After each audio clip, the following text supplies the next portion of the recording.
Shtëpia më e famshme në Shqipëri nuk zhgënjen kurrë kur bëhet fjalë për drama dhe mistere, dhe dalja e papritur e Iglit Takos ka lënë pas një valë spekulimesh mes të cilave edhe se ajo do të rikthehet sërish në reality show. Së fundmi një mikeshe e Iglit ka folur mbi theshetheme që po qarkullojnë. Theshetheme kam dëgjuar pafund të ndryshme që thonë se është në gjendje shumë të keqe, gati që mund të jetë edhe spitalore nga çështja mendore.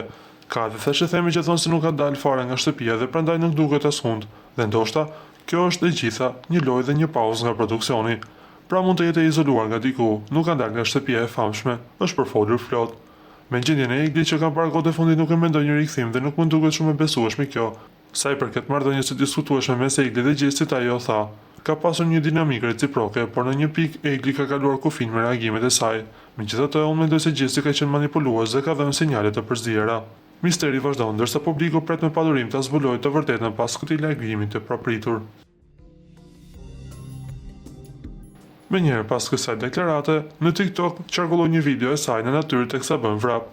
Nuk dihet me siguri nëse video është bërë më herët, por mbetet të shihet se si të rikthehet e Igli për dëshmërisë pas mbi 70 ditëve shumë intensive dhe shumë të vështira. Një version tjetër thuhet se nga burimet të sigurta është siguruar një foto e Iglit me mikeshën e saj në palast. Duket se Igli ka zgjedhur jugun e Shqipërisë për të shkëputur nga zhurma e shtëpisë më të famshme në Shqipëri. Se çfarë po ndodh me të, na mbetet vetëm të presim.